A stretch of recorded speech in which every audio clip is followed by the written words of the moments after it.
ओम नमः शिवाय, ओम नमः शिवाय, हर हर महादेव, हर हर महादेव। आदरणीय भक्तजनहरू सम्पूर्णमा नमस्कार, सम्पूर्णमा नमन। विश्वकै अलौकिक तीर्थस्थल श्री गलेश्वर धाममा हामी आइपुगेका छौँ। यहाँहरूलाई देखाउँदैछौँ नौरोपनी क्षेत्रफलमा अवस्थित एकदमै विशाल शालिग्राममा यहाँहरू देख्न सक्नुहुन्छ। एउटै शालिग्रामले बनेको यो गलेश्वर धाम हामी हजुरहरूलाई दर्शन गराइरहेका छौँ। हामी यहाँका पुजारी, यहाँका गुरुहरूलाई पनि हामी केही सोध्ने प्रयास गरिरहेका छौँ। अन्तिमसम्म रहनुहोला, यहाँलाई हामी अलौकिक दर्शन गराउने प्रयास गरिरहेका छौँ। बढी साधकहरूले यस ठाउँमा आएर साधना गरे। साधना गर्ने क्रममा गलेश्वर बाबा जो हामी देख्दैछौँ, ताप्लेजुङ जिल्ला उहाँको चाहिँ घर रहेको छ र उहाँ पनि अब मोक्ष प्राप्ति हुने ठाउँ कुन हो भन्दै खोज्दै आउँदा यही ठाउँमा 26 वर्षसम्म नाङ्गै कौपिन मात्र लगाएर यसै ठाउँमा बसेर त्यतिष्ठ दशाङ्गुलम भन्ने वैदिक एउटा चाहिँ सूत्र छ।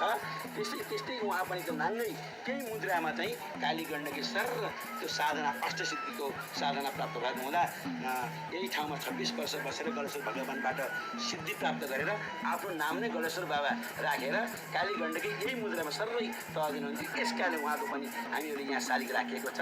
यो साधना भूमि भएको हुनाले त्यस कारणले धन्यवाद उहाँलाई धेरै धेरै। हामी फेरि पनि उहाँलाई सोध्ने प्रयास गर्नेछौँ। तपाईँहरूले देख्न सक्नुहुन्छ यहाँ विभिन्न शङ्ख, त्रिशूल, गणेश लगायत विभिन्न आकृतिहरू तपाईँले यो शिलापत्रमाथि देख्न सक्नुहुन्छ।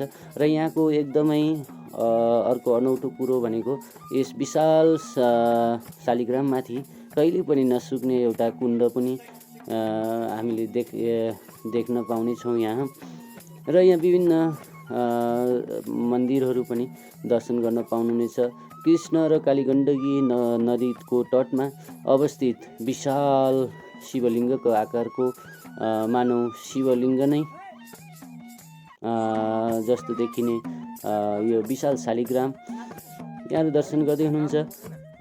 यदि हजुरहरूले यो च्यानललाई, मेरो च्यानललाई सब्सक्राइब गर्नु भएको छैन भने सब्सक्राइब पनि गर्नुहोला र एउटा लाइक, कमेन्ट, सेयर पनि गरिदिनु होला।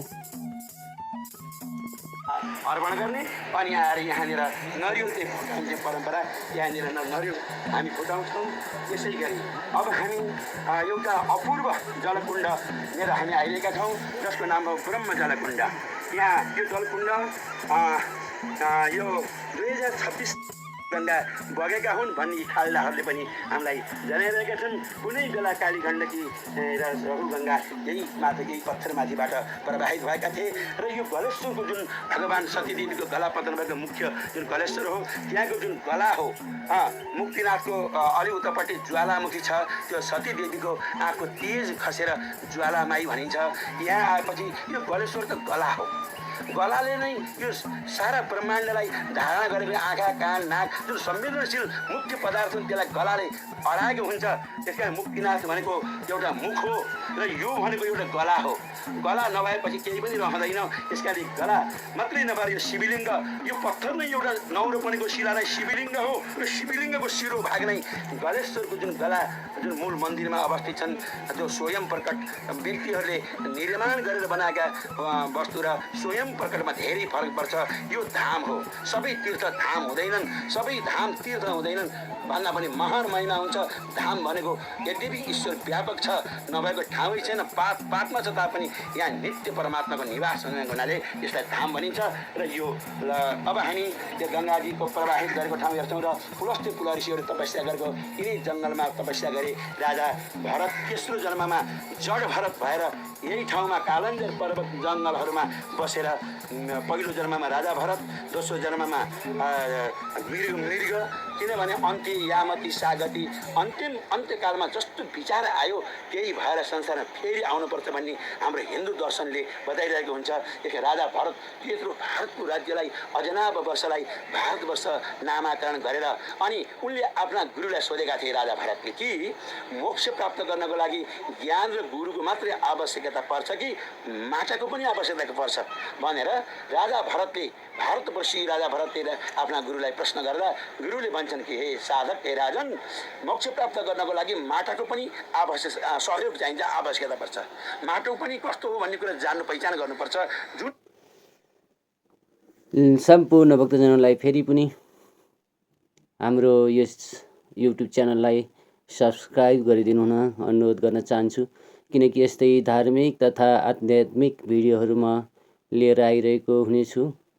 यहाँले देखिहाल्नुभयो विशाल 9 रोपनी क्षेत्रफलमा फैलिएको यो विशाल शिलापत्र स्वयं शिवलिङ्ग जस्तो आकृतिमा देखिने र यसमाथि पनि विभिन्न आकृतिहरू यहाँले देख्न सक्नुहुन्छ र विभिन्न जलकुण्ड कहिले पनि नसुक्ने जलकुण्ड यहाँले देखिसक्नु भएको छ र यहाँहरूले भिडियोलाई अन्तिमसम्म हेरिदिनुभयो। गलेश्वर महादेवले यहाँहरू सम्पूर्णको कल्याण गरून्, सबैको मनोकामना पुरा हुन्।